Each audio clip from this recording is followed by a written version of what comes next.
The F-15 Eagle is the tip of the spear that defends the tiny nation of Israel. 80 Eagles serve in the Israeli Air Force, and the pilots who fly them average more sorties than any other combat aviators in the world. They are renowned for being brazen and callous. It is for good reason. Upon the wings of these aircraft and the shoulders of these men lies the fate of the nation.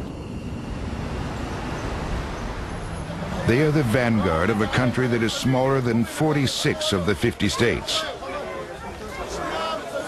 A country that has fought 6 wars of survival over the past 40 years. Every Israeli citizen must serve in the military. All are aware of being surrounded by nations that in times past have vowed to wipe their homeland off the face of the earth. There's no depth and distance from air bases in Israel, and any target to the border is a question of minutes when considering flying a fighter aircraft. We have to bear in mind that it's also the other way around. Hostile enemy aircraft which attack off from Damascus, from Amman, even from H3. Once it reaches close to our borders and penetrates, it's a question of minutes, sometimes seconds even. Enemy jets can depart air bases in Cairo and in less than 3 minutes cross the Israeli border. From Damascus they can do so in 2 minutes, and from Amman, Jordan, just 45 seconds.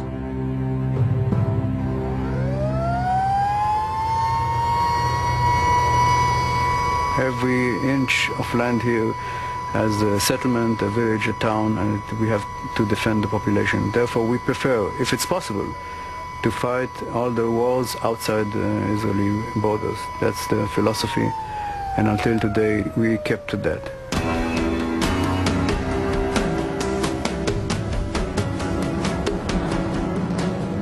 This strategy means that Israeli air bases are considered the front line of the nation's defense. Their most potent weapon of survival is the American-made F-15. This $60 million air superiority fighter is the best the world has ever seen.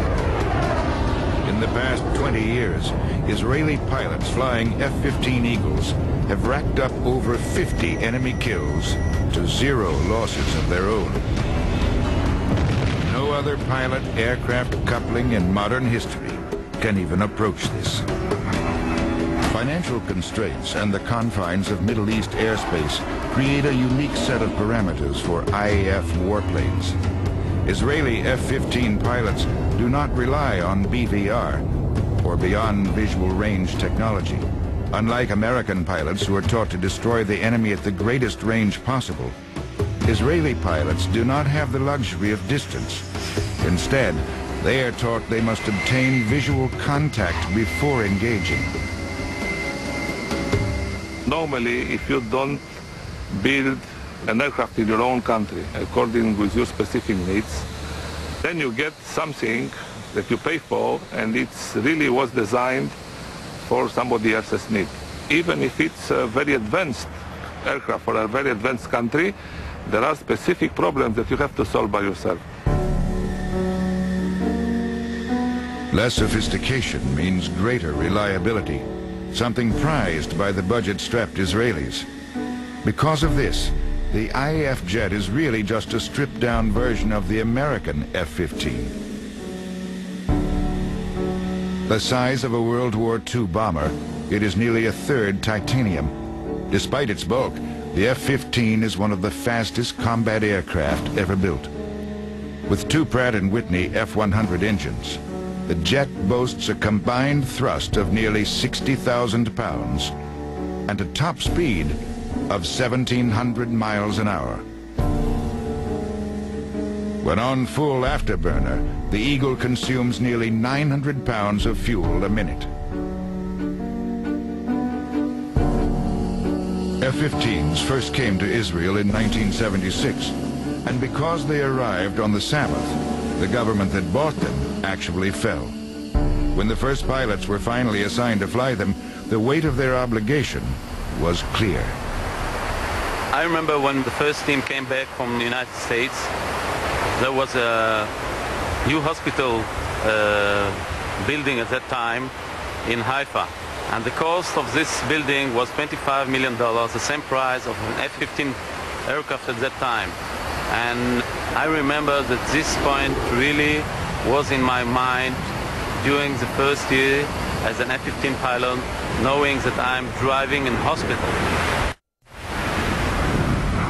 Israeli fighter pilots are arguably the best in the world.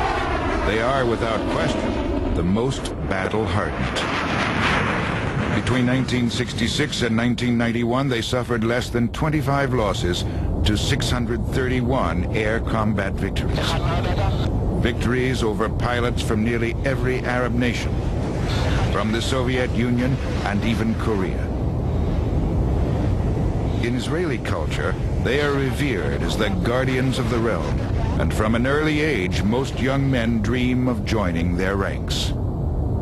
People are the most valuable asset of any organization. It has been said that human beings are the most sophisticated piece of machinery ever produced by an unskilled, by very willing labor force, but still it takes 18 years to bring one up to scratch. And it takes another 5 years to make him a good fighter pilot. And that's your most valued asset, although it's not very expensive to make, but it's very expensive to keep. By American standards, they are extremely young.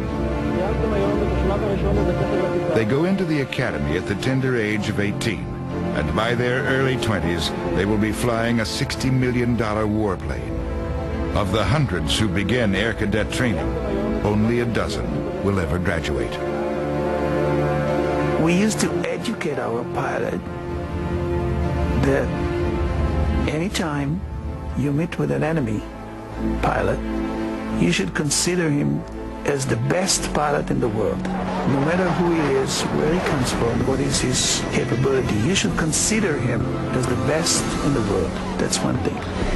And the other thing is, look around. The one whom you don't see is the one who might kill you.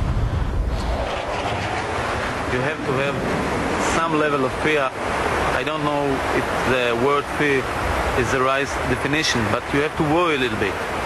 When I trained the young pilots, I used to tell them, listen, if you want to survive as a fighter pilot, it's always good to be a little bit paranoid. A little bit, not too much.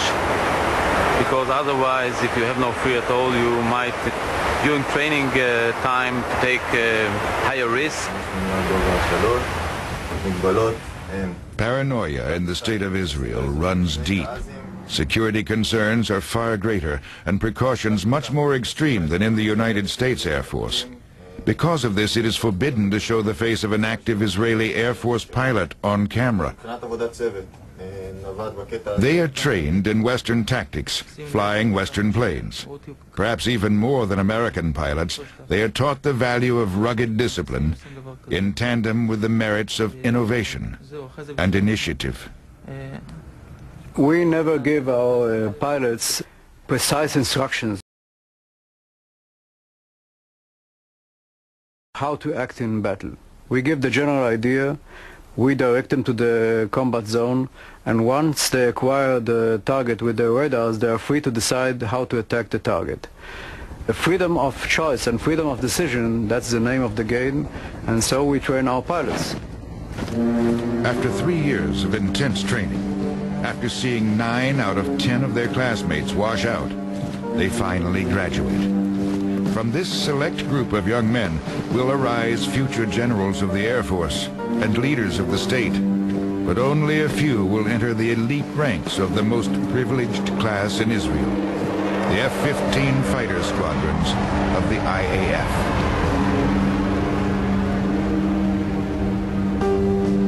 The McDonnell Douglas aircraft they hope to fly is state-of-the-art. With a combat range of 1,200 miles and a ceiling of 65,000 feet, the Eagle can travel at 2.5 times the speed of sound. When it comes to the F-15, I would say I have like if with the F-4 I have more like memories, some friends who never got back from the battlefield and things like that. It comes to the F-15 and everything is glory and success and victory without any failures. And you know, like you jump into an airplane, by the time you're in the airplane, you take off, you know that at the area where you are, you have superiority.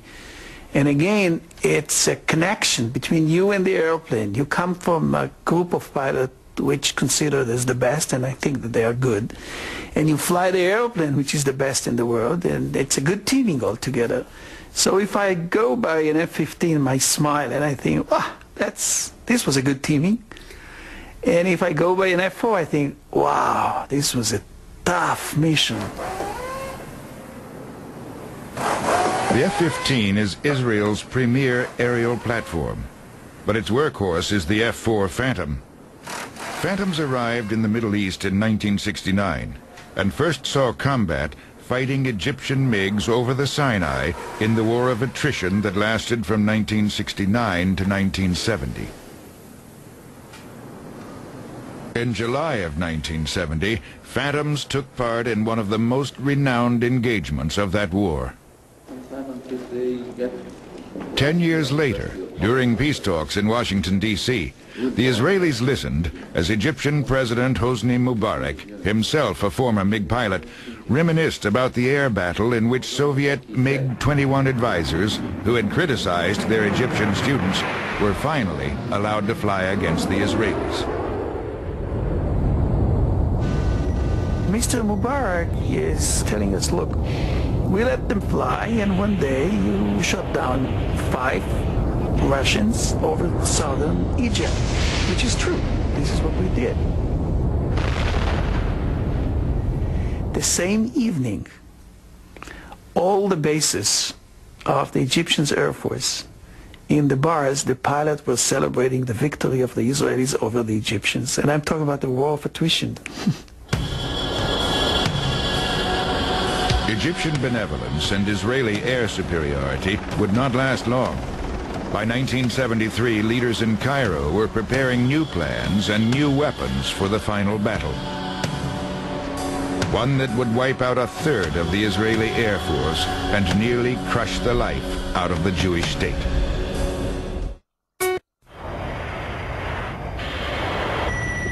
By the spring of 1980, it is a daily event. F-15 Eagles patrol the nation's northern border to stand vigil against marauding Syrian warplanes.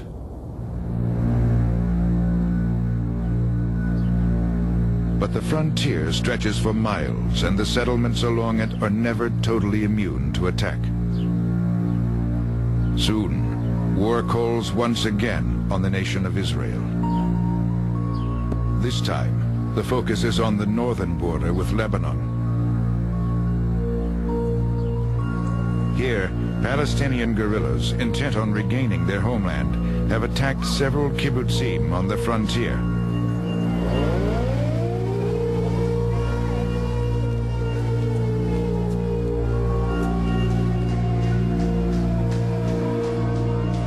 In April of 1980, PLO terror squads make their way onto the Mizgavam kibbutz.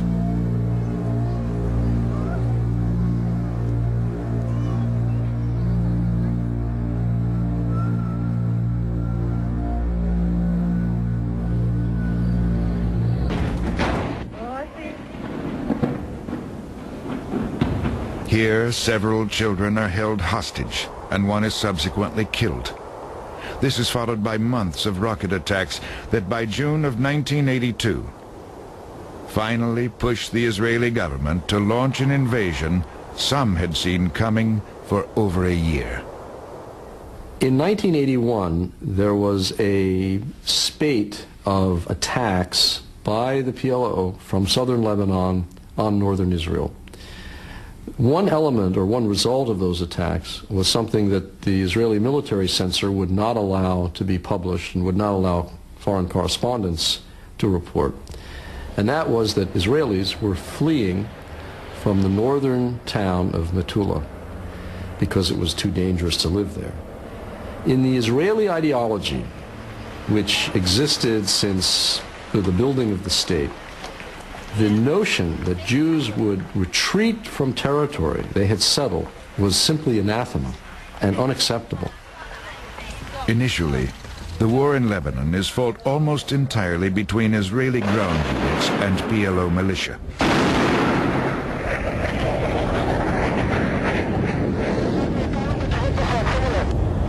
Israeli warplanes are limited to air-to-ground assaults, which they engage in with ferocious determination.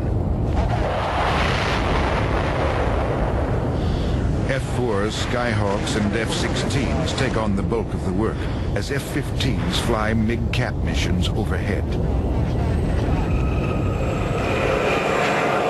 Syria occupies nearly half of Lebanon. At first, they warily accept Israel's claim that the invasion is meant to carve out a 40-mile buffer zone in southern Lebanon and nothing more.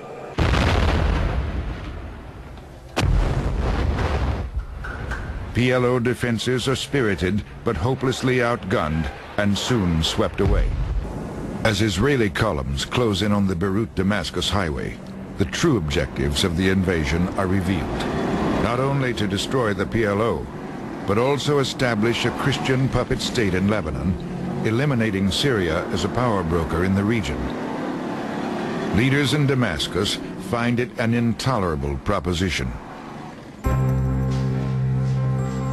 Once Israeli forces pass beyond the 40-mile security zone, F-15 pilots prepare themselves for the coming conflict with Syria that many now see as inevitable.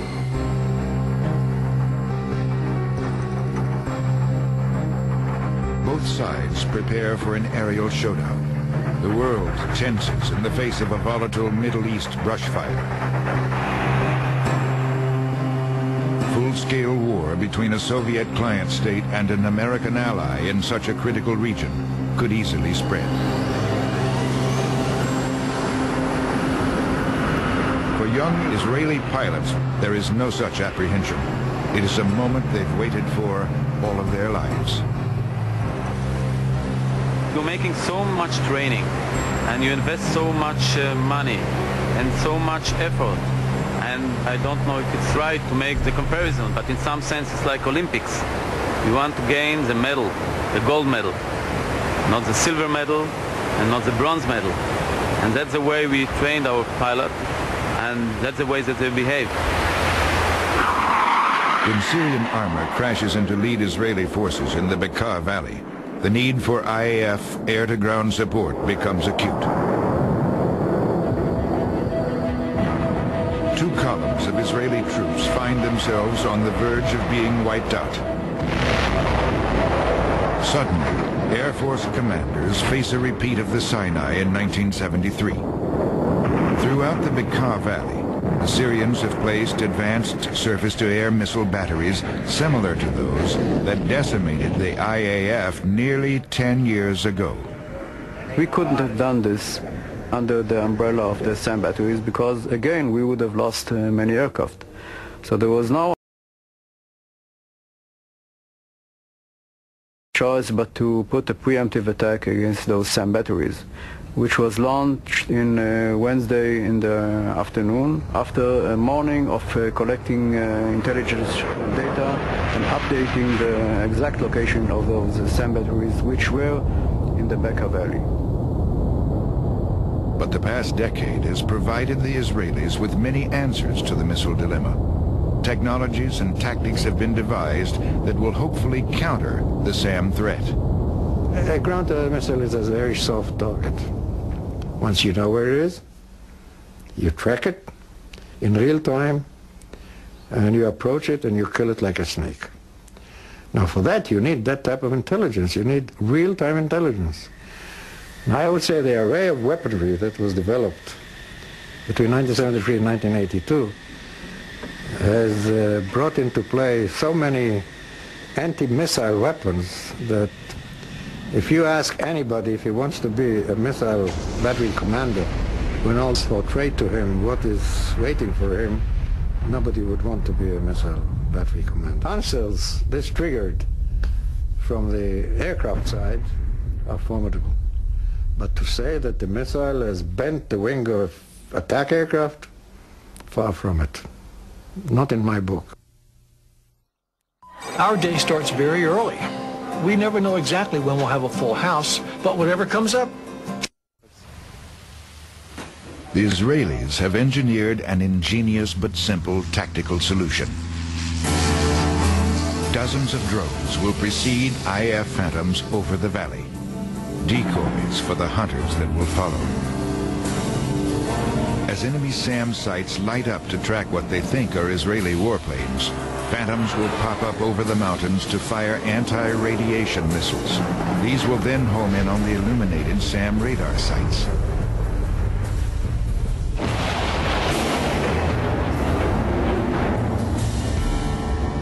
E-2C Hawkeyes provide Air Force commanders with a detailed real-time radar view of the region. Every move the Syrians make will be monitored as it happens. Hawkeyes enable Israeli intelligence to reach well into Syria. In Air Force it's very easy. Whenever you are starting your engines in any airfield in Syria and you start to communicate with the tower, we can tell in Israel who is speaking to whom and when he's going to take off.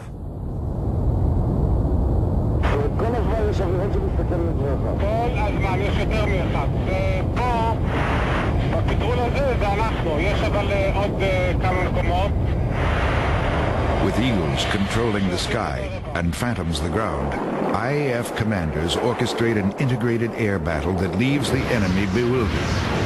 It is the antithesis of 1973. In less than an hour, the Syrian air defense umbrella is virtually annihilated. We attacked the SAM batteries themselves. They were found exactly where we thought they would be. They didn't move because they were very confused. I think it was a great surprise for them. Before an hour has passed, they were destroyed. We destroyed about 13 batteries and we didn't lose one aircraft in that attack.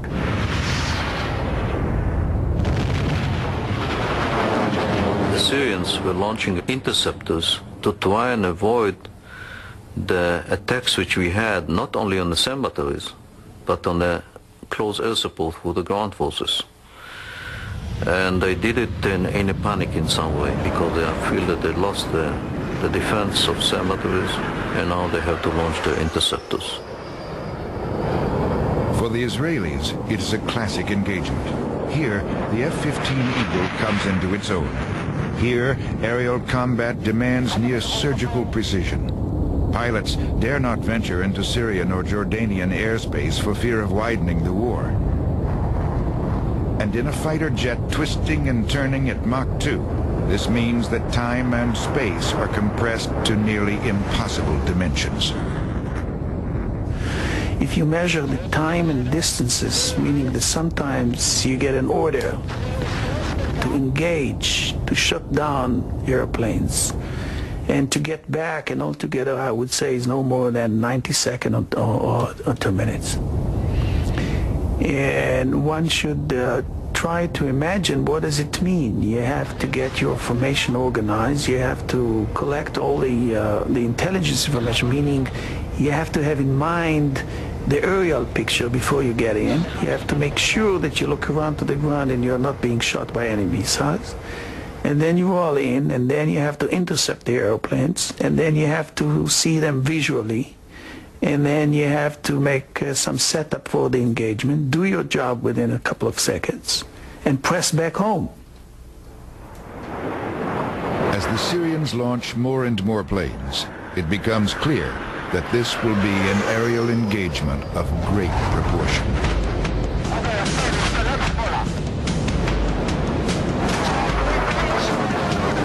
Soon, over 150 aircraft are turning in the skies over Lebanon. 1/3 of these are F-15 Eagles. It is the largest air battle ever witnessed in the Middle East.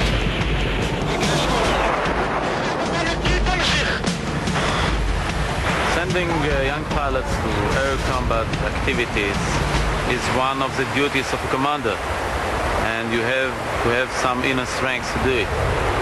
And you have a knowledge of them because as a commander you fly with them. I knew them better than his mother from some point of view. So it's much easier to send them to combat activities because you have confidence. Like the RAF pilots in the Battle of Britain, they fight with the tenacity of those who know that if they fail, their homes and families could well pay the price. For many, memories of the 73 Sam massacre still linger. Every human being is afraid. If anyone tells you that he does not afraid, ever, don't believe him. But always, I was afraid. Always. But the difference between one man to another is your ability to overcome your fearness. What you have to do, slow down, reconsider yourself in this battlefield, regain your power, your energy, your spirit, and you can overcome. If you can't, you shouldn't be a pilot. The dogfights continue for 2 days. The frantic pace of combat eases only at night. As the first 48 hours draw to a close, it becomes apparent that the Eagle has engineered a rout of historic significance. The Israelis show no mercy to their Syrian adversaries. In the Middle East, chivalry is a rare commodity that most simply cannot afford.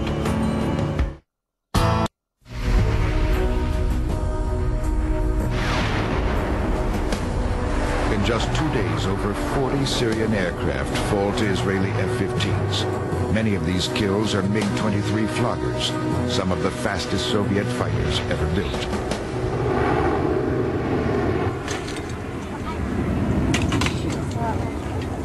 It is the most one-sided aerial victory in history. In less than a week, the Syrian Air Force is demolished. The wreckage of nearly 100 Arab jets lies strewn across the Bekaa Valley. The missile has not bent the wing of the fighter, and never again would the IAF's ability to survive the Arab missile umbrella come into question. Did you see the plane crash? Of course. 2 planes that shoot here. And as some soldier told me that's a Syrian one. Syrian plane was shot down. Yeah. Here, outside of Jerusalem, lie the remains of over 1,100 airmen lost in battle since 1948. It is often said that the defeat of the Israeli Air Force would bring the death of the nation. If so, the deaths of these men have brought the nation life.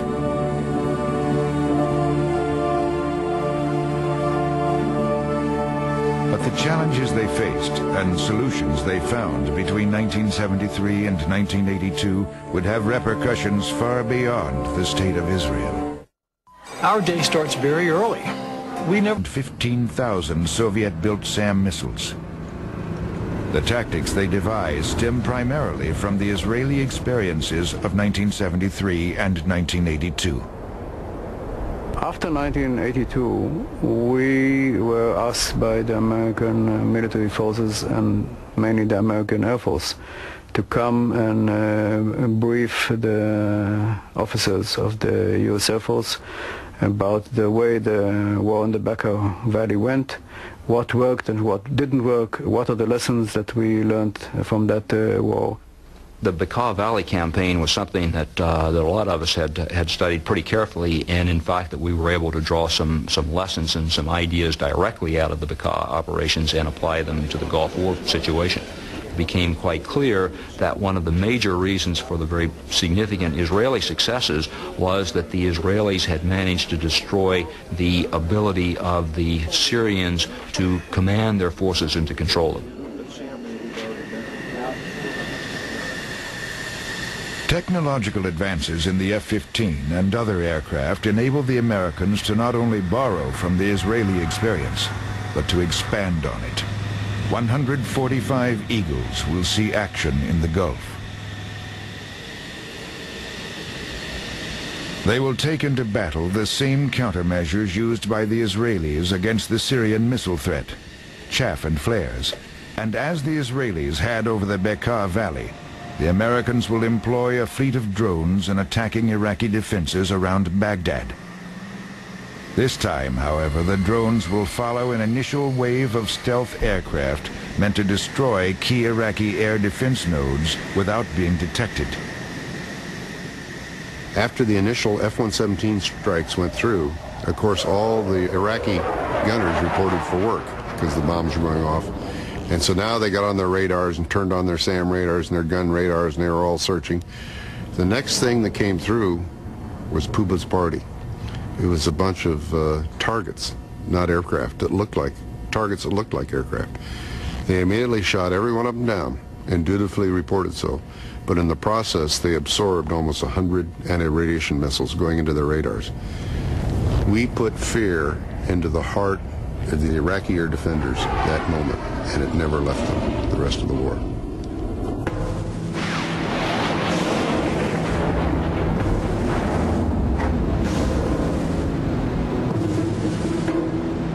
Just as important as stealth and drones, the decade following the Bekaa engagement saw terrific advances made in PGMs, or precision-guided munitions. By 1991, PGMs reach a level of sophistication that enables them to paralyze Saddam Hussein's air defenses on the very first night of war. In World War II, had we wanted to have a 90% probability of putting a single bomb in, say, in this room, which is, let's say it's about a 60 by 100-foot room, and had we been using B-17s with the same accuracy that they had in the campaign against Germany, we would have had to have dropped 9,000 bombs, which would have meant putting 10,000 men at risk. So what that meant in World War II, if we were using that kind of technology, is that we do not try to put a bomb in this room. Conversely, in the Gulf War, I can send one 117 that will drop one of its two bombs with one man at risk and have a 90% probability that the bomb will not only fall in this room, but probably will fall between the two of us, if in fact that's what we want to do. Delivering PGMs is a task not limited to the stealth fighter. Just 1 week into the war, another F-15 arrives on the scene. It is the F-15E Strike Eagle. Unlike the dogfighting C model, this two-seater specializes in air-to-ground attack. By January 22nd, Lantern targeting pods arrive in the Gulf that enable the 48E models in Desert Storm to deliver laser-guided munitions. The weapons information officer pinpoints the target with a laser beam. Once the 2,000-pound PGM is released, it rides the beam onto target, even after the pilot has turned to leave the area. With their missile umbrella destroyed, the Iraqis react just as their Syrian and Egyptian counterparts had. Rather than grant coalition forces control of the air, they send interceptors out to do battle. These fare no better than their predecessors over the Sinai and the Bekaa Valley. When Iraqi pilots attempt to oppose American F-15s, they die with alarming regularity. The Eagle's APG-63 radar enables pilots to tell whether incoming MiGs carried drop tanks or weapons from nearly 30 miles away. In just days, dogfighting specialist F-15s sweep the skies of all Iraqi fighters in the region. I think that as of right now, that the F-15 record from Bekaa through the Gulf War and wherever else that it may have been used is something like 100, 120 enemy airplanes shot down with 0 losses. There's nothing comparable in aviation history on the air-to-air side to the F-15. It simply is superior to anything else that's out there.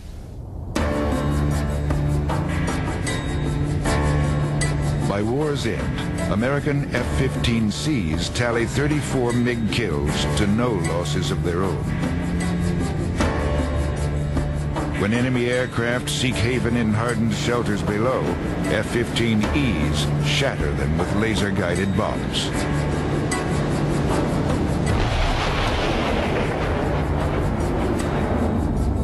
Iraq, the 4th largest military in the world, collapses beneath the massive weight of American air power. It is one of the most stunning combat aviation victories of all time. A victory that owes homage to the Air Force of a tiny nation that, because of war machines like the F-15, may soon find security for the first time in its brief and violent history.